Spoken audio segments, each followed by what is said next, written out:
Assalamualaikum warahmatullahi wabarakatuh. Saya Jumani Febrianti dengan NPM 0735241158. Kali ini kami akan mempresentasikan proyek mata kuliah Sistem Basis Data dengan judul proyek Sistem Reservasi Meja dan Manajemen Inventory Minuman pada Coffee Shop dengan nama kelompok Brewbase yang diketuai oleh Daniegjo Kautsarsani yang beranggotakan Jumrani Febrianti dan juga Aditya Pertamakodja. Langsung saja lanjut ke bagian pertama, yaitu skenario bisnis Brewbase, Cafe Brewbase. Yang pertama, skenario Cafe Brewbase. Pelanggan melakukan reservasi meja melalui WhatsApp dengan memberikan informasi nama, nomor telepon, waktu kunjungan, dan juga meja yang diinginkan. Kemudian karyawan mencatat informasi tersebut dan memilih meja yang tersedia. Setelah itu karyawan menyimpannya ke sistem dengan status awal menunggu konfirmasi, yang mana kemudian dapat diubah menjadi dikonfirmasi atau selesai. Saat pelanggan datang, mereka melihat menu minuman, kemudian menyampaikan menu yang ingin dipesan kepada karyawan. Pesanan dicatat ke dalam sistem, termasuk jumlah dan jenis minumannya, lalu menghitung total harganya. Sistem mendukung banyak item dalam suatu transaksi, sehingga semua detail pesanan tercatat lengkap. Setelah pesanan dikonfirmasi, pelanggan dapat membayar secara tunai maupun kris. Setelah pembayaran berhasil, karyawan menyiapkan dan mengantarkan minuman ke meja pelanggan. Kemudian sistem dengan otomatis mengubah stok bahan pada yang ada di sistem. Stok bahan dirubah sesuai dengan komposisi minuman yang dipesan oleh pelanggan. Seluruh aktivitas reservasi, pemesanan, pembayaran, hingga pengelolaan stok terdokumentasi secara digital dan digunakan manajemen untuk melihat laporan penjualan, memantau stok bahan, serta menilai kinerja karyawan. Meskipun reservasi dilakukan lewat WhatsApp, seluruh proses tetap tercatat rapi dalam sistem sehingga operasional menjadi lebih efisien dan akurat. Kemudian lanjut ke bagian yang kedua, yaitu menentukan entitas, atribut, dan UID. Berdasarkan bisnis proses yang didapat pada langkah sebelumnya, selanjutnya ditentukan entitas, atribut, dan UID-nya, termasuk atribut yang mandatory, not null, dan opsional, bisa null. Entitas pertama yaitu pelanggan dengan atribut ID pelanggan, nama pelanggan, nomor telepon pelanggan. Entitas kedua yaitu entitas karyawan. Yang kedua, entitas karyawan dengan atribut ID karyawan, nama karyawan, dan juga nomor telepon karyawan. Entitas ketiga ada reservasi dengan atribut ID reservasi, ID pelanggan, nomor meja, ID karyawan, tanggal reservasi, waktu reservasi, status reservasi status reservasi menunggu, dikonfirmasi, dan juga selesai. Kemudian yang terakhir ada catatan reservasi. Entitas yang berikut yaitu entitas meja dengan atribut nomor meja, kapasitas, lokasi meja, status meja dengan status kosong ataupun dipesan. Entitas berikut ada entitas minuman dengan atribut ID minuman, nama minuman, harga minuman, status minuman, penyajian, dan deskripsi minuman. Berikutnya ada entitas stok bahan dengan atribut ID bahan, ID karyawan, ID minuman, nama bahan, jumlah tersedia, satuan stok, dan juga tanggal update. Berikut ada entitas pesanan dengan atribut ID pesanan, ID pelanggan, ID karyawan, ID minuman, tanggal pesanan, total harga, dan catatan pesanan. Yang terakhir ada entitas pembayaran dengan atribut ID pembayaran, ID pesanan, ID karyawan, total pembayaran, jenis pembayaran, tanggal pembayaran, dan status pembayaran. Yang ketiga ada menentukan relasi menggunakan diagram matriks. Berdasarkan skenario bisnis yang sudah dipaparkan pada bagian sebelumnya, yaitu bagian pertama, didapatkan beberapa relasi yang terjadi antara entitas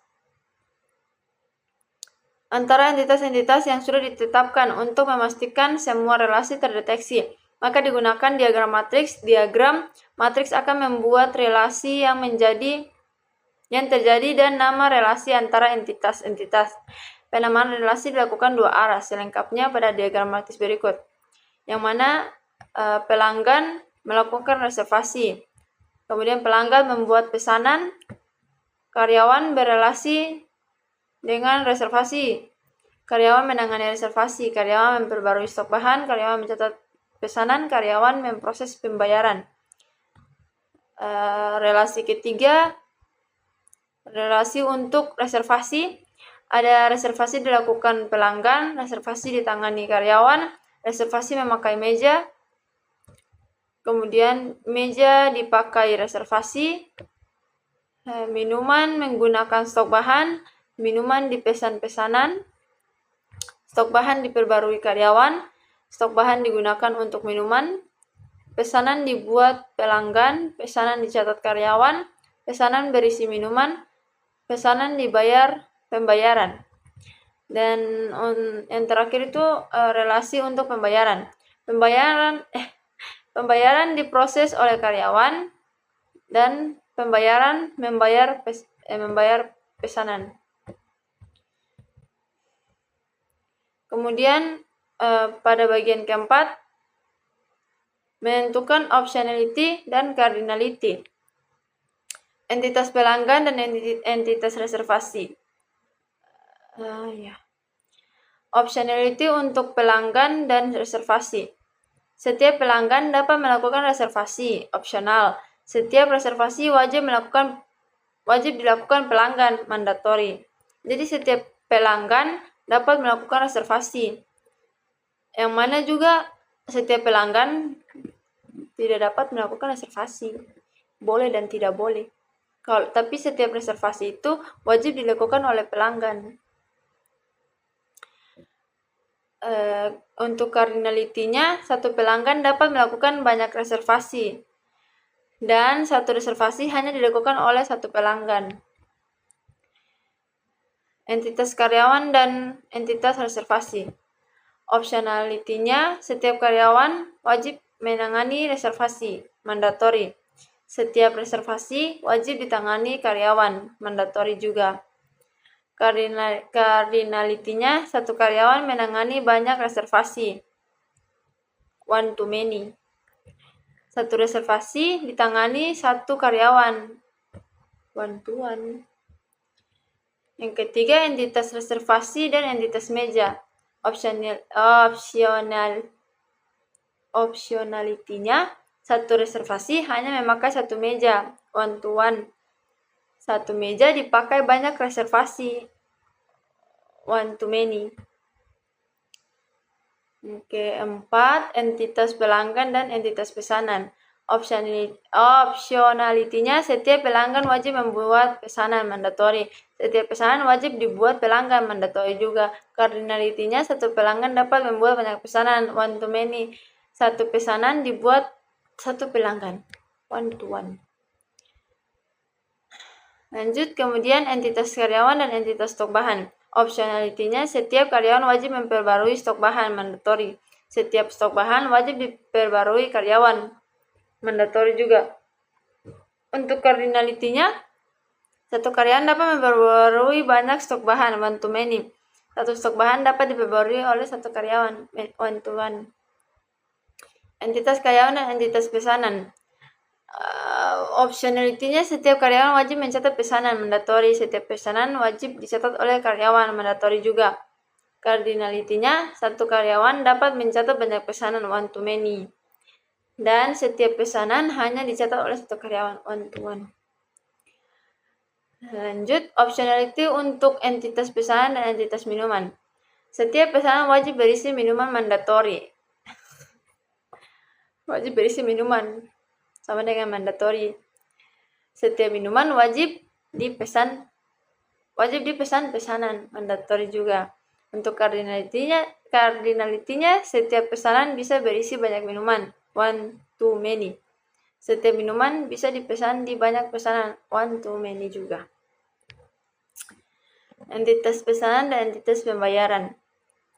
Optionality, setiap pesanan wajib dibayar pembayaran mandatory. Setiap pembayaran wajib membayar pesanan mandatory juga.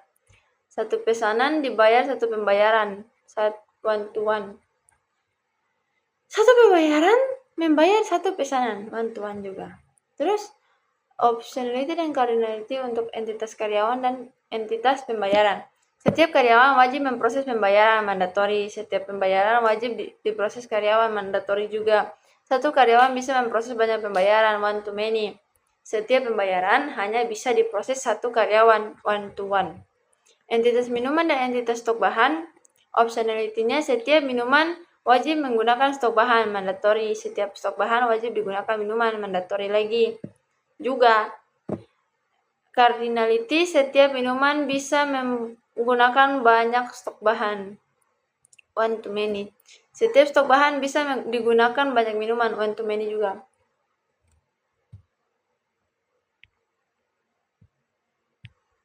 Ya, selesai untuk bagian keempat. Di situ dapat dilihat untuk optionality dan cardinality-nya. Lebih tepatnya, saya melihat optionality dan cardinality-nya menggunakan tabel IRD-nya. Sekian dari saya. Akan dilanjutkan oleh rekan saya yaitu Aditya Pratama Koja. Untuk Adit, dipersilahkan. Oke, baik. Assalamualaikum warahmatullahi wabarakatuh. Sebelumnya perkenalkan, nama saya Aditya Pratama Koja dengan NPM akhir 106 dari kelas 5 IF2. Saya juga dari kelompok Braubes. Di sini saya akan menjelaskan atau menceritakan project yang telah kami buat. Sebelumnya teman saya Jumrani sudah menjelaskan beberapa poin terkait, dan di sini saya berkesempatan untuk menjelaskan pada bagian pada poin kelima, yaitu menggambar ERD, mencari supertype dan subtype, ini melakukan normalisasi dan menyelesaikan masalah relasi many to many, dan juga yang terakhir itu relasi non-transferable. Nah, baik, tidak berlama-lama, langsung saja pada ini untuk pemaparan ERD yang dihasilkan. Pada tahap ini kami mulai menggabungkan seluruh relasi antar entitas menjadi sebuah ERD atau Entity Relationship Diagram.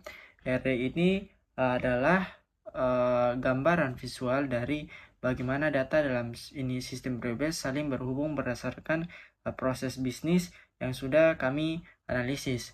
Karena tahap ini masih menggunakan entitas dasar, maka entitas yang muncul di ERD awal itu meliputi pelanggan, karyawan, reservasi, meja, minuman, pesanan, pembayaran, dan stok bahan. Dalam ERD awal ini, fokus kami adalah memastikan bahwa setiap relasi sesuai dengan yang pertama itu optionality, yang kedua cardinality, yang ketiga arah relasi sesuai alur proses bisnis, dan yang terakhir itu tidak ada relasi yang terputus dan seluruh kebutuhan sistem terwakili. Nah, ERD awal inilah yang menjadi dasar untuk langkah selanjutnya berupa normalisasi dan pembentukan supertype atau subtype. Nah, pada materi ke-6 di sini pembentukan supertype dan subtype. Setelah ERD awal terbentuk, kami menemukan pola bahwa beberapa entitas sifat yang sama sehingga lebih efisien digabungkan ke dalam satu struktur umum atau supertype. Nah, struktur umum yang pertama itu atau supertype, yaitu supertype orang. Nah, kami melihat bahwa entitas pelanggan dan karyawan memiliki atribut inti yang sama.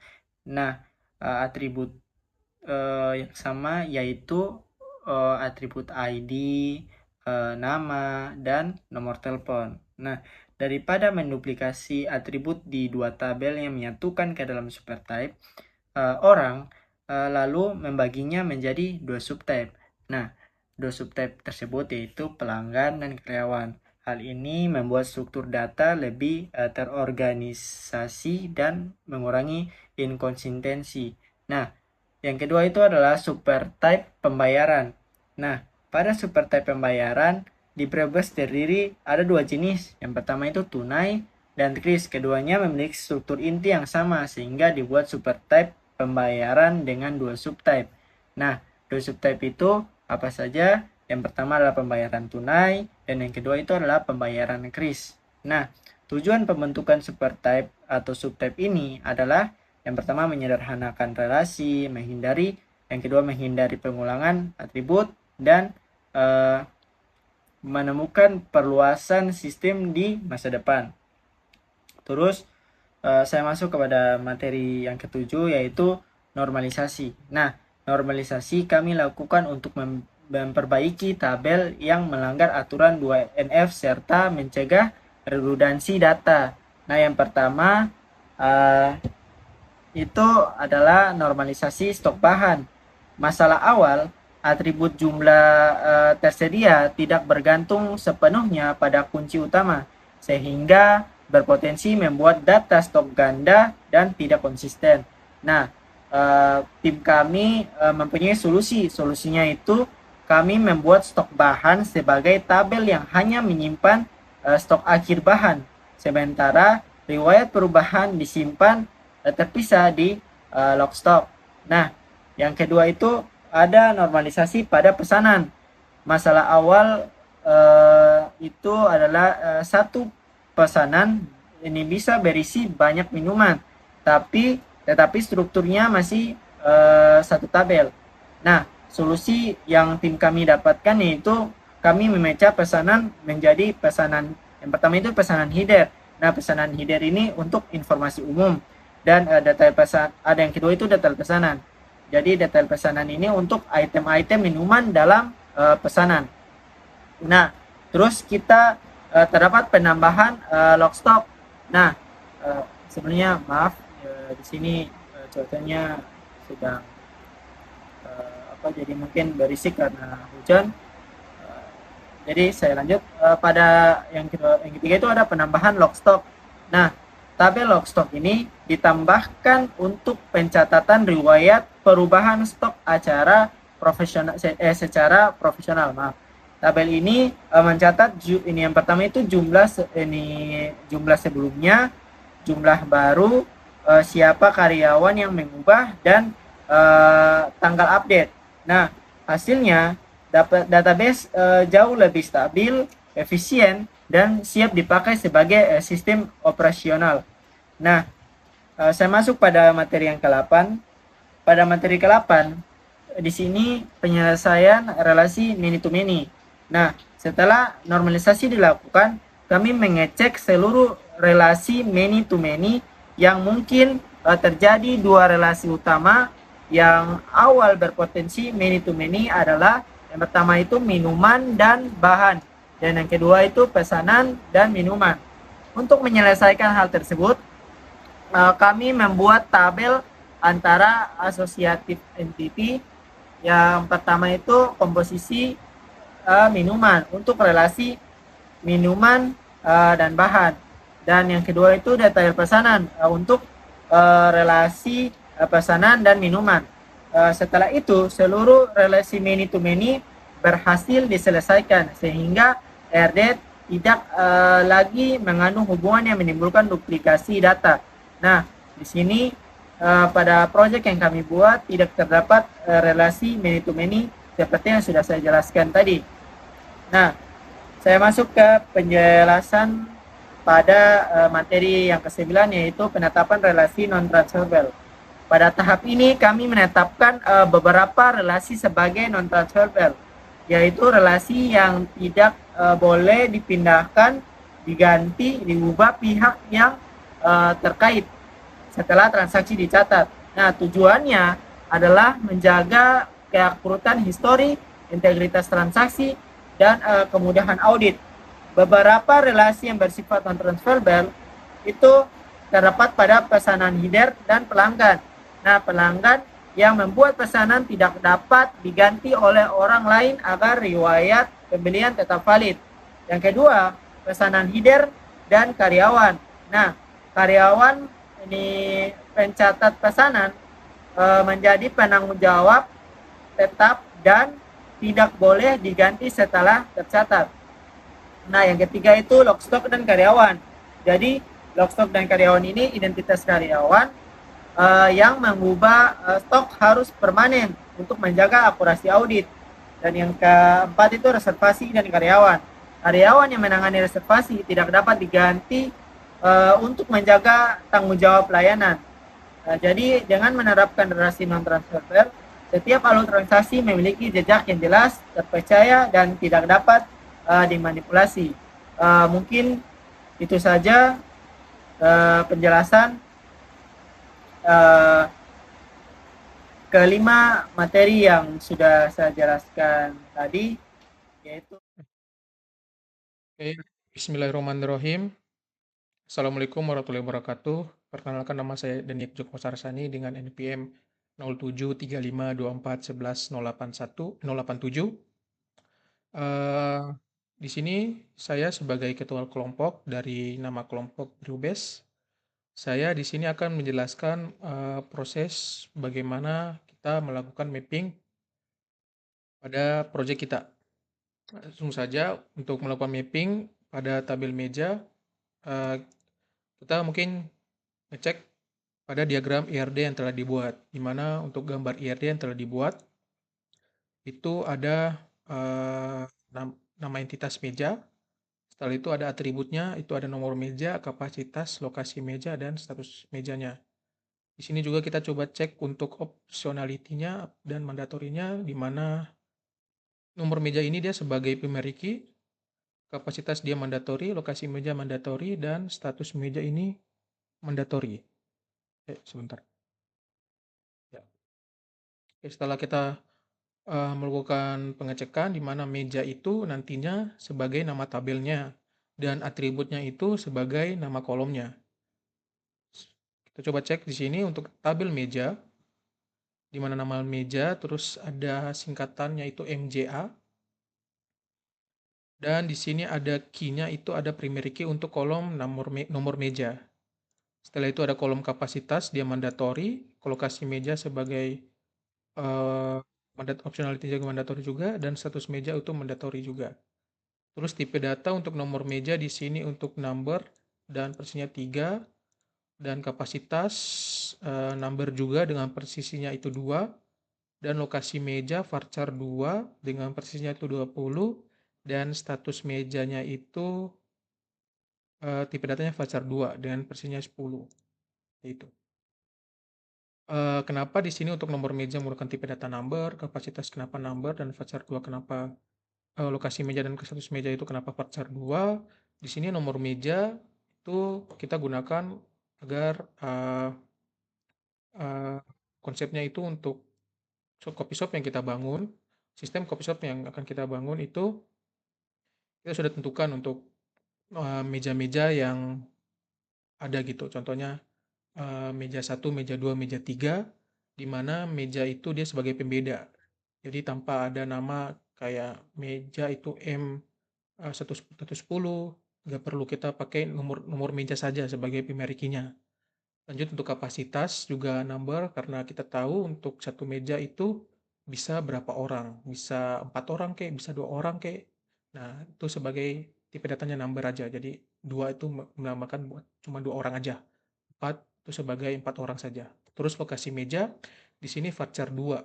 Varchar 2 itu untuk dia merupakan sebuah teks saja. Untuk lokasi meja itu contohnya nomor meja 1 itu sebagai dia lokasinya itu ada di indoor, terus meja 2 di outdoor, seperti itu. Dan ada status meja untuk melihat apakah status meja yang ada pada coffee shop kita itu sudah dipakai atau belum.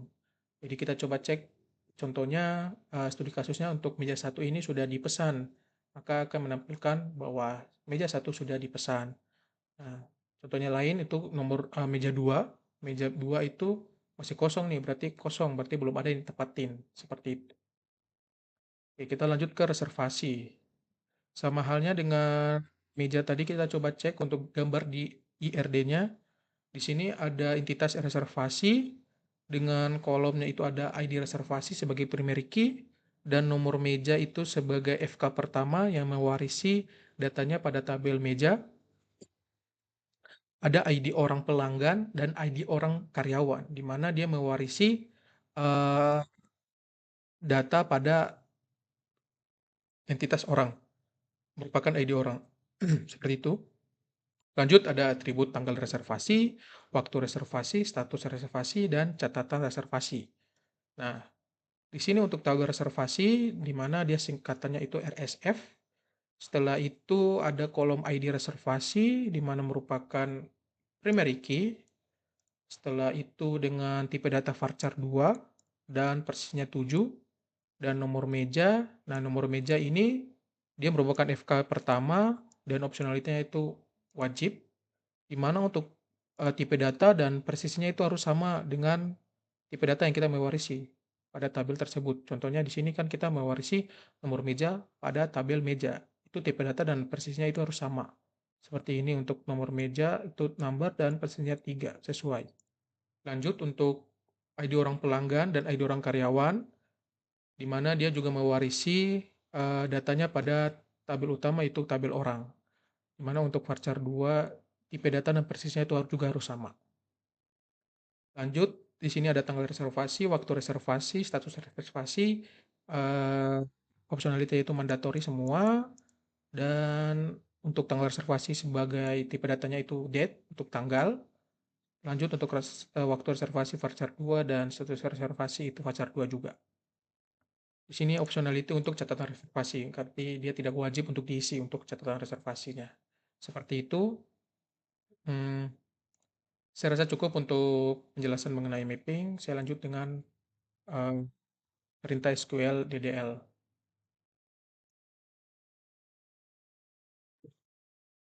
Kita lanjut ke perintah SQL DDL, di mana di sini kita perintah untuk membuat tabel meja. Untuk struktur pembuatannya, contohnya untuk nama kolomnya kita sesuaikan dengan nama kolom yang ada pada saat kita buat mapping tadi. Di mana ada create table, perintah untuk membuat tabel meja. Setelah itu nama kolom pertama itu nomor meja, ya, di mana tipe datanya itu number dan persisnya itu 3. Setelah itu ada constraint, di mana constraint ini untuk menentukan bahwasannya untuk nomor meja itu merupakan primary key. Seperti itu, ada nama dari constraint-nya itu meja, nomor meja PK, seperti itu. Selanjutnya kapasitas, di mana tipe data number, persisnya itu 2, kita sesuaikan dengan ada pada mapping tadi. Terus constraint-nya itu dia not null, berarti kapasitas ini wajib diisi, tidak boleh kosong. Lanjut lokasi meja, di sini tipe datanya varchar 2, dengan presisinya itu 20, dan constraint-nya itu ada 2, ada constraint not null, dan constraint check, di mana untuk nilai yang diinput pada lokasi meja itu, apakah dia terdapat ada 2 nilai, itu indoor atau outdoor, seperti itu untuk constraint check-nya. Dan dia juga not null, berarti dia tidak boleh kosong, dia tetap harus terisi, ya. Lanjut untuk status meja, tipe data varchar 2, persis size-nya atau presisinya juga 10. Di sini constraint-nya juga ada 2, ada constraint not null, berarti untuk status meja di sini dia tidak boleh kosong. Dan constraint check-nya itu dia mengecek apakah pada saat kita input untuk status meja ini dia berada pada nilai kosong atau dipesan. Seperti itu. Dan di sini untuk hasil yang telah dibuat, perintah yang telah dibuat, Di sini juga kita memastikan bahwa tabel yang sudah sesuai dengan hasil mapping, maka dijalankan perintah dash meja. Dan hasilnya seperti berikut. Seperti itu. Habis itu kita coba lanjut dengan pelanggan, karyawan, reservasi. Nah, di sini reservasi. Reservasi sini sama halnya tadi kita sesuaikan nama kolomnya, nama tabelnya, mana perintah create table itu nama reservasi, itu nama tabel sendiri. Setelah itu ada kolom ID reservasi merupakan sebagai primary key juga. Kita juga sesuaikan datanya itu tipe data dan presisinya pada mapping tadi, di mana tipe data untuk ID reservasi itu varchar 2 dengan presisinya 7 dan dia merupakan primary key, berarti menggunakan constant primary key. Lanjut itu ada nomor meja. Nomor meja di sini tipe datanya number dan presisinya 3 kita sesuaikan dengan mapping tadi telah dibuat. Setelah itu ada dua constraint di mana constraint pertama itu untuk nomor meja itu wajib terisi, dia not null. Setelah itu constraint kedua itu dia sebagai FK, di mana constraint reference untuk menjadikan nomor meja ini dia mengambil datanya atau mewarisi data nomor meja pada tabel meja dengan atribut dengan kolom namanya nomor meja. Kita lanjut untuk ID orang pelanggan dan ID orang karyawan ini sama, di mana dia tidak boleh kosong, berarti dia not null. Setelah itu, reference-nya itu dia mengambil dari tabel orang dengan kolomnya ID orang, sama. Kita lanjut untuk tanggal reservasi, di mana dengan tipe data date dan constraint-nya itu not null juga. Waktu reservasi voucher 2 dengan tipe data voucher 2 dengan presisinya 8 dan constraint-nya itu not null. Selanjutnya ada status untuk sebuah reservasi. Di sini tipe data voucher 2 dengan presisinya 15. Lanjut ada constraint-nya itu ada constraint not null, berarti untuk satu reservasi ini dia tidak boleh kosong, dia harus terisi nilainya. Lanjut untuk constraint check, di mana dia mengecek apakah nilai yang diinput itu berada pada 4 nilai, itu ada menunggu, dikonfirmasi, selesai, dan dibatalkan. Setelah itu ada kolom catatan dan skor reservasi voucher 2 dan dia itu versinya 300. Dia tidak ada constraint berat not null atau semacamnya, berarti dia nullable atau dia bisa kosong. Nah, untuk memastikannya seperti ini, di mana dia reservasi sebagai primary key, nomor meja, ID orang pelanggan, ID orang karyawan, tanggal reservasi date, waktu reservasi voucher 2, status reservasi voucher 2, dan catatan reservasi. Di sini nullable-nya itu dicentang, berarti dia bisa saja kosong untuk nilainya. Seperti itu, saya rasa cukup untuk penjelasan perintah SQL.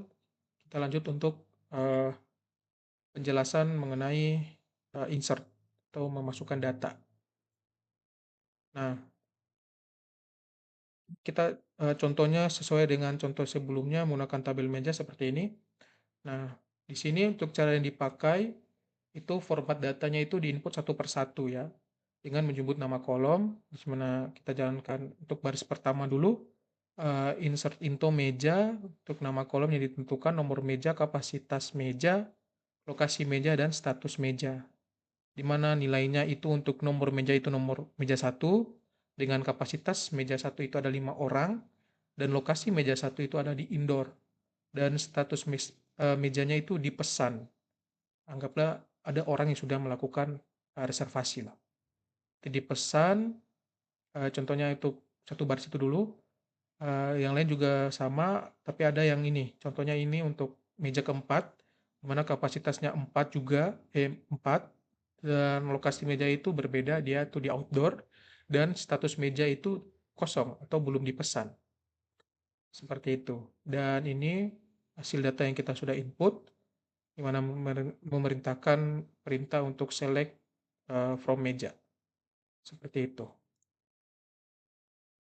Nah, itu untuk input satu persatu ya. Jadi kita jalankan yang pertama, jalan kedua, dan seterusnya. Di sini juga saya menggunakan insert alt ada pada ini komposisi minuman, mana menggunakan kata perintah insert all di atasnya, terus into menentukan nama tabel dan nama kolomnya dan nilainya juga. Seperti itu. Nah, ini untuk format satu kali perintah. Seperti itu. Dan ini hasil outputnya, di mana kita akan menampilkan hasil pembuatan atau hasil inputannya tadi ke tabel komposisi minuman.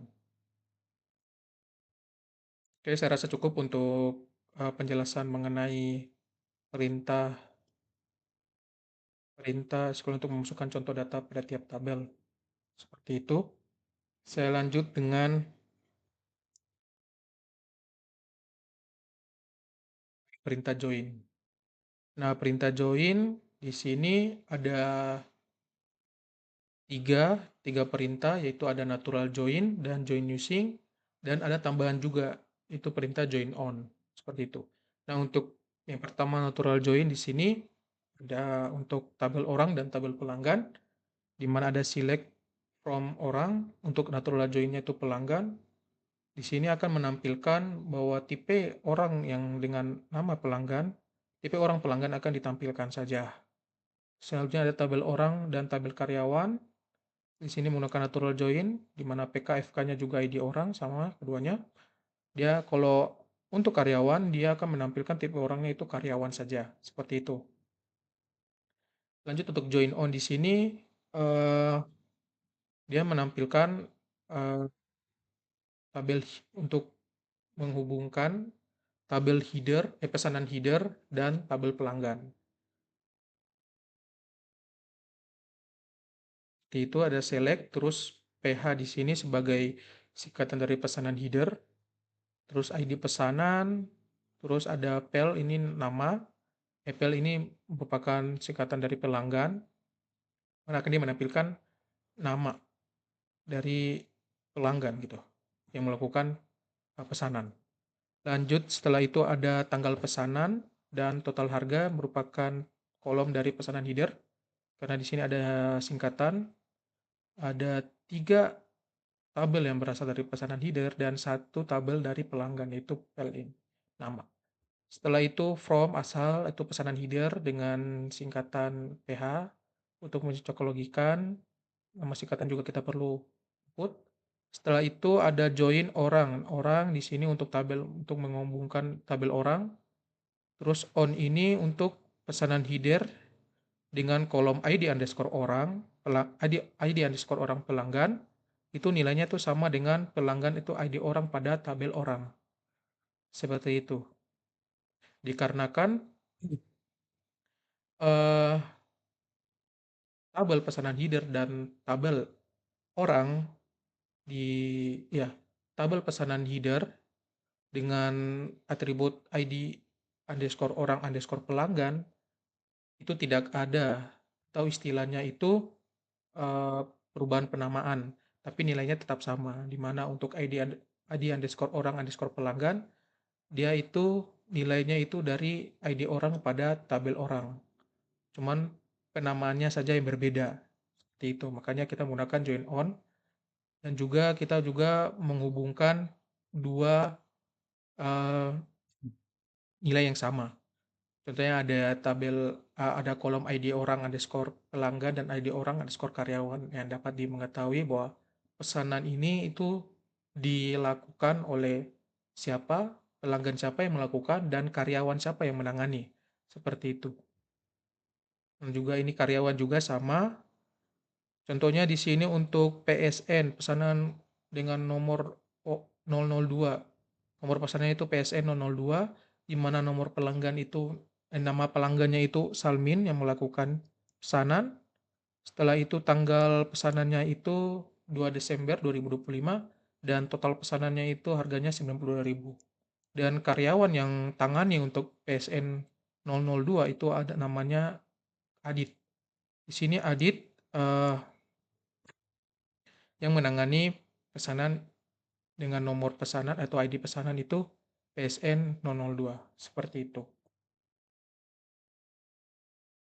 Kita cukup untuk menjalankan perintah join. Saya lanjut dengan eh, kita lanjut dengan testimoni dari setiap mahasiswa tentang nilai-nilai positif yang didapat dari tugas proyek ini.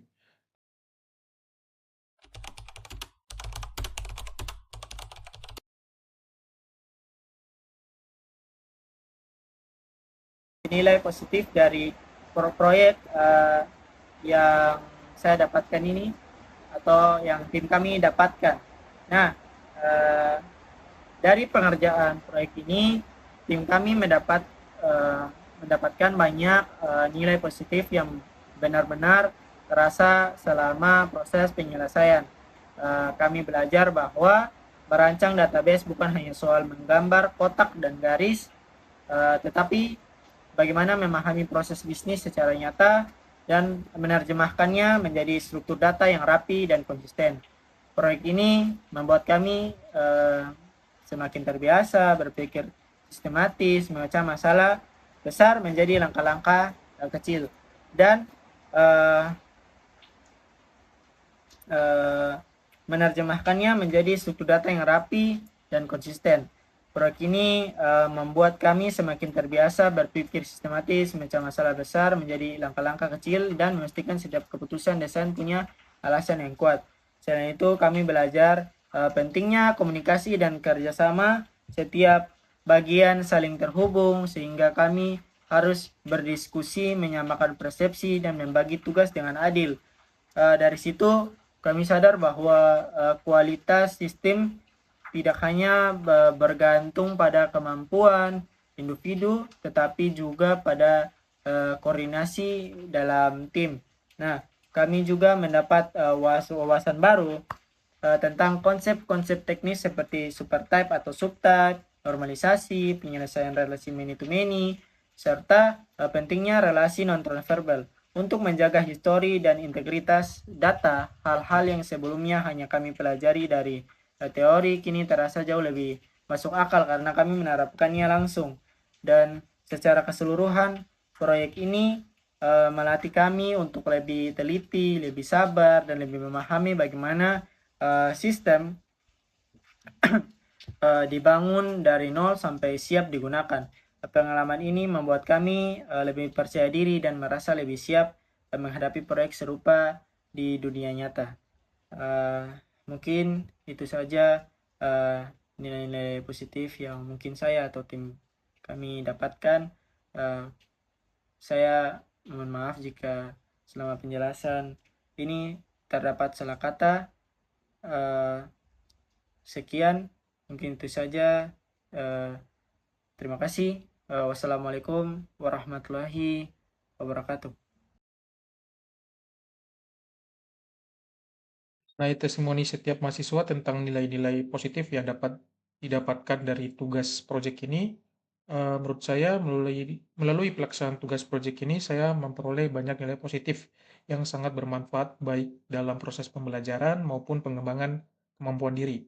Proyek ini bukan hanya membantu saya memahami konsep teori seperti EERD, relasi antar entitas, normalisasi, dan implementasi basis data, tapi juga melatih saya berpikir lebih sistematis dalam memecahkan masalah.